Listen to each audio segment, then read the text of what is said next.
Assalamualaikum warahmatullahi wabarakatuh. Ibu dosen yang saya hormati, selamat pagi. Saya dan teman-teman sangat senang hari ini karena dapat berkesempatan mempresentasikan hasil diskusi kami.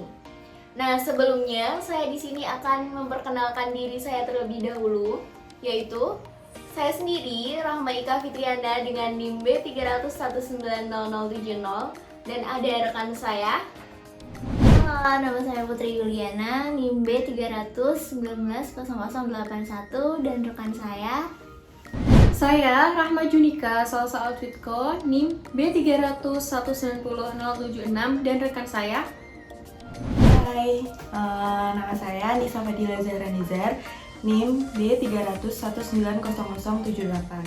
Mungkin cukup untuk perkenalannya, dan untuk beberapa menit ke depan kami di sini akan menjelaskan mengenai ICOR untuk memenuhi tugas akhir ekonomi perencanaan. Nah, di akhir presentasi nanti, Ibu dosen dapat menilai hasil diskusi kami dan dapat mengetahui apa saja yang ada di dalam ICOR serta contoh kasus mengenai ICOR itu sendiri. Nah, mungkin bisa langsung saja kita masuk ke dalam materi. Yang poin pertama ada pertumbuhan ekonomi, di mana salah satu variabel makro yang digunakan sebagai target capaian dalam perencanaan ekonomi dan menjadi indikator utama, meski bukan satu-satunya untuk mengukur tingkat kesejahteraan masyarakat. Nah, indikator utama yang mencerminkan kesejahteraan masyarakat itu sendiri di suatu wilayah, angka pertumbuhan ekonomi tinggi berarti laju pertumbuhan ekonomi juga akan meningkat atau akan menjadi semakin tinggi. Nah, yang poin kedua itu ada kebutuhan investasi, di mana lapangan kerja akan mempengaruhi aktivitas produksi, di mana tenaga kerja sebagai produktivitas dan aktivitas produksi memerlukan adanya investasi atau penanaman modal. Nah, untuk kebutuhan investasi mendasar pada pertumbuhan ekonomi dinyatakan dalam teori sebagai berikut. Nah, untuk keterangannya, yang pertama ada KT, itu merupakan output, biasanya digunakan untuk mengukur nilai PDB ataupun PDRB. Nah, yang kedua ada KT. KT itu sendiri adalah stok modal, di mana dijabarkan dalam rumus itu tadi ada K sama dengan KT min 1 ditambah delta KT, dan untuk delta KT itu sendiri sama dengan IT, yang berarti I adalah investasi. Yang ketiga ada LT, di mana LT tersebut adalah stok tenaga kerja, di mana LT sama dengan LT min 1 ditambah delta LT. Nah, di samping saya ini ada siklus hubungan pertumbuhan ekonomi, individu, dan juga kemiskinan. Yang pertama ada target penurunan tingkat kemiskinan. Presentasi penurunan atau menurunnya jumlah orang miskin yang dikehendaki oleh perencana ataupun pemerintah yang diinginkan untuk mencapai pada anggaran tahun tertentu. Nah, yang kedua ada target peningkatan lapangan kerja, di mana presentasi peningkatan atau meningkatkan jumlah lapangan kerja yang dikehendaki oleh perencana ataupun pemerintah yang diinginkan untuk dicapainya, sehingga target penurunan tingkat kemiskinan bisa dicapai pada tahun anggaran tertentu. Yang ketiga, jumlah lapangan kerja yang akan tercipta tergantung strategi investasi yang dipilih. Apakah investasi tersebut yang cenderung menyerap banyak tenaga kerja atau disebut labor intensif, atau juga investasi padat modal ataupun kapital intensif. Yang keempat, itu ada jumlah lapangan kerja yang akan tercipta tergantung responsibilitas atau kepekaan pertumbuhan output terhadap lapangan kerja. Yang kelima, ada target pertumbuhan ekonomi, di mana presentasi peningkatan PDB atau PDRB yang digendaki oleh perencana ataupun pemerintah yang diinginkan untuk dicapainya, sehingga target tersebut dapat meningkatkan lapangan kerja bisa dicapai pada tahun anggaran tertentu. ICOR itu sendiri merupakan incremental capital output ratio, di mana suatu besaran yang menunjukkan besaran tambahan kapital atau investasi yang dibutuhkan untuk menambah suatu unit output. Besaran ICOR diperoleh dengan membandingkan besarnya tambahan kapital dengan tambahan output. Kapital itu sendiri mempunyai bentuk yang berbeda-beda, sedangkan output memiliki cenderung bentuk yang sama. Pada dasarnya, teori tentang IKOR ini dilandasi oleh dua konsepan rasio modal output, yaitu di mana yang pertama ada rasio modal output, capital output ratio atau COR, yang sering disebut sebagai average capital output ratio, yaitu perbandingan antara kapital yang digunakan dengan output yang dihasilkan. Yang kedua ada rasio modal output marginal, yaitu suatu besaran yang menunjukkan besaran tambahan kapital investasi baru yang dibutuhkan untuk menaikkan atau menambah suatu unit output baik secara fisik maupun secara nilai mata uang. Konsep IKOR itu sendiri bersifat dinamis, menunjukkan perubahan atau penambahan output sebagai akibat langsung dari penambahan kapital. Rumus IKOR itu sendiri sebagai berikut, di mana delta K merupakan penambahan kapital dan delta Y penambahan nilai perubahan output. Secara umum, kapital atau yang sering disebut sebagai gross capital stock merupakan akumulasi pembentukan modal bruto dari tahun ke tahun yang digunakan untuk menghasilkan produk baru. Kapital secara fisik adalah seluruh barang modal yang digunakan dalam proses produksi seperti mesin, bangunan, kendaraan, dan lainnya.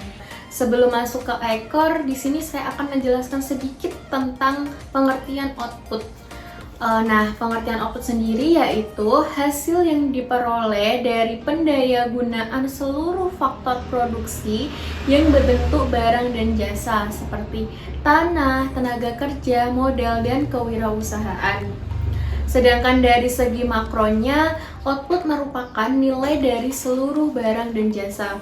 Dari segi perusahaan, output mencakup nilai barang jadi yang dihasilkan selama satu periode tertentu ditambah nilai perusahaan stok barang. Output di sini yang dimaksud yaitu seperti berikut. Yang pertama, barang-barang yang dihasilkan, tenaga listrik yang dijual, dan selisih nilai stok setengah jadi. Sedangkan dalam pengertian IKOR, output adalah tambahan atau flow produk dari hasil kegiatan ekonomi dalam suatu periode atau nilai-nilai yang merupakan hasil pendaya gunaan faktor produksi. Untuk itu, dalam perhitungan IKOR, sektor industri yang dipakai yaitu konsep gross value attached atau nilai tambah. Atau dengan kata lain, output yang dihitung adalah output barang dan jasa akhir yang setiap dikonsumsi oleh konsumen atau masyarakat. Selanjutnya akan menjelaskan mengenai pengertian nilai tambah.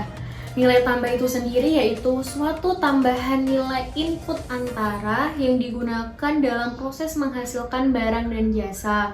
Penambahan nilai input antara ini terjadi karena input antara tersebut telah mengalami proses produksi yang menghubungkannya menjadi barang yang nilainya lebih tinggi. Input antara sendiri mencakup nilai seluruh komoditi yang habis atau dianggap habis dalam suatu proses produksi. Contohnya bahan baku, bahan bakar, dan pemakaian listrik. Barang yang digunakan sebagai alat dalam suatu proses produksi dan umurnya kurang dari setahun dan habis dipakai dimaksudkan sebagai input antara, bukan barang modal. Untuk selanjutnya yaitu poin 4, di mana di sini saya akan menjelaskan mengenai perhitungan IKOR Kota Surakarta pada tahun 2017 sampai 2021. Di mana perhitungan IKOR ini membutuhkan dua data. Yang pertama yaitu data pendapatan asli daerah atau PAD, dan yang kedua PDRB atas dasar harga berlaku menurut pengeluaran. Nah, di sini kita menghitung nilai IKOR ini dengan Excel. Bisa dilihat di sini perhitungan Excelnya. Nah, di sini kita akan menghitung nilai IKOR Kota Surakarta dari tahun 2017 sampai 2021. Namun di sini kita menggunakan datanya dari tahun 2016. Kenapa? Karena di tahun 2016 ini kita gunakan sebagai dasar untuk menghitung nilai IKOR pada tahun 2017. Nah, di sini nih kolom A-nya itu kita isi tahun 2016 sampai dengan tahun 2021. Lalu yang kolom B-nya itu kita isi oleh nilai PAD Kota Surakarta tahun 2016 sampai 2021.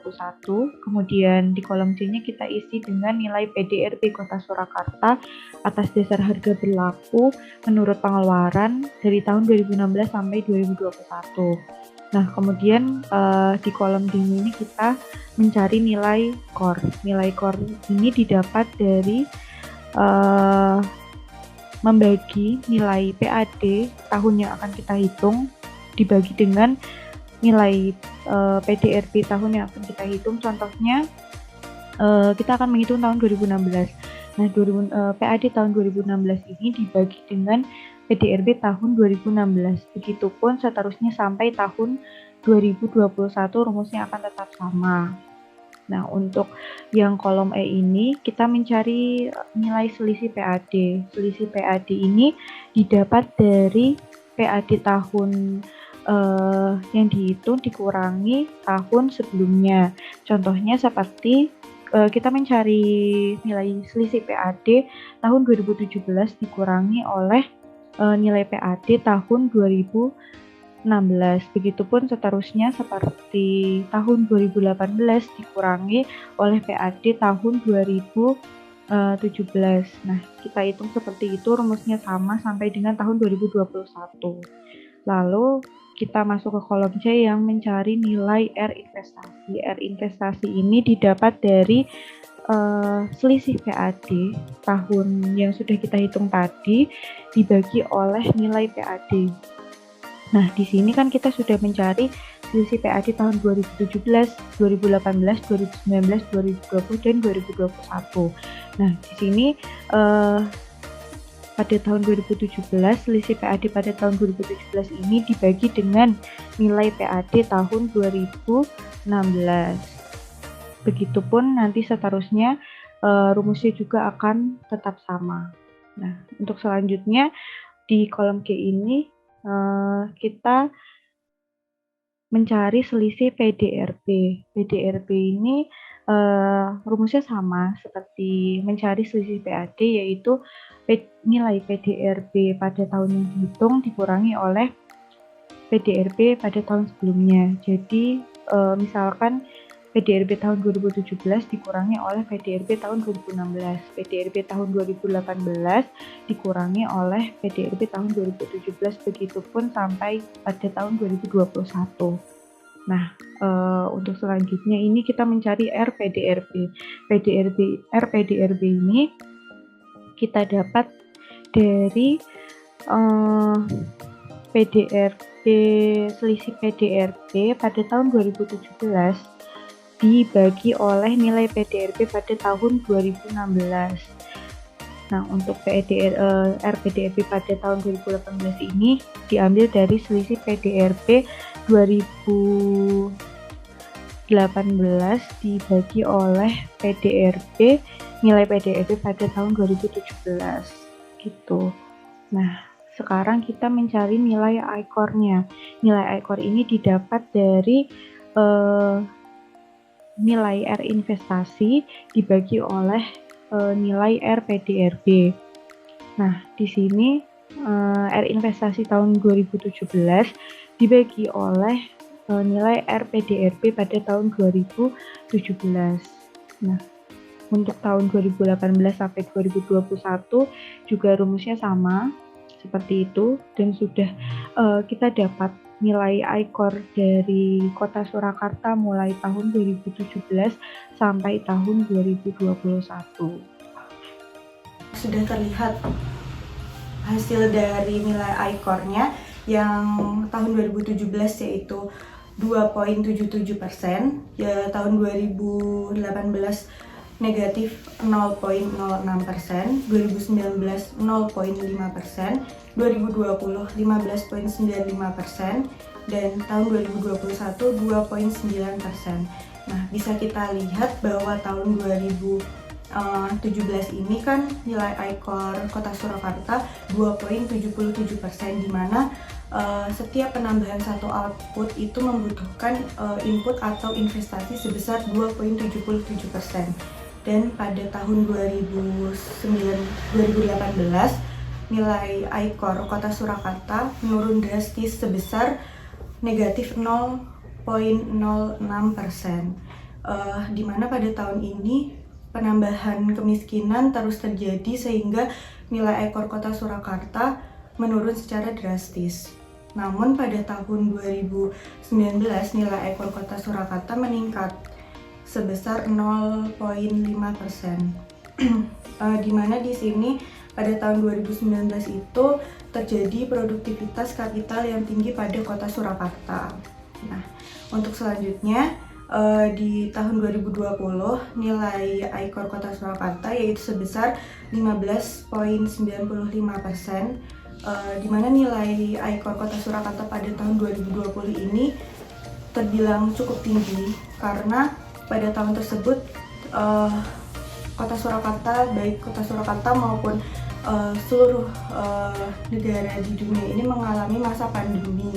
Nah, di mana perekonomian itu terbilang menurun secara keseluruhan, dan untuk pemanfaatan investasi untuk menstimulus perekonomian di Kota Surakarta ini berjalannya secara tidak efisien. Namun pada tahun 2021 nilai ICOR Kota Surakarta berjalan dengan membaik lagi, yaitu nilainya sebesar 2,9%. Jadi pada tahun 2021 ini nilai ICOR Kota Surakarta sudah menurun, yang artinya efisiensi dalam perekonomian Kota Surakarta sudah berjalan secara efisien kembali, berangsur dengan pemulihan ekonomi yang ada di Kota Surakarta. Itu tadi hasil presentasi dari kami. Sebelum kami tutup, di sini saya akan menyampaikan closing statement dari hasil diskusi kami kepada ibu dosen dan juga teman-teman. Nah, ketika semua orang berhasil di dunia ini merupakan orang-orang yang percaya dengan impian mereka masing-masing. Dan tidak sekedar percaya, tetapi juga merencanakan bagaimana untuk mencapai impian tersebut. Kemudian mendorong atau melakukan action untuk melakukan step by step untuk menjemput impian kita masing-masing. Jadi yakinlah pada diri Anda, dan jika kalian sudah melakukan action, pasti semua impian akan terwujud. Saya sudah melakukannya dan orang-orang di luar juga sudah melakukannya, dan sekarang giliran Anda untuk melakukannya. Di sini saya ada sedikit pantun. Matahari terbit dari timur, awan terbang membumbung tinggi. Tak ada yang tahu batasan umur, semoga kita dapat bertemu lagi. Sekian, wassalamualaikum warahmatullahi wabarakatuh.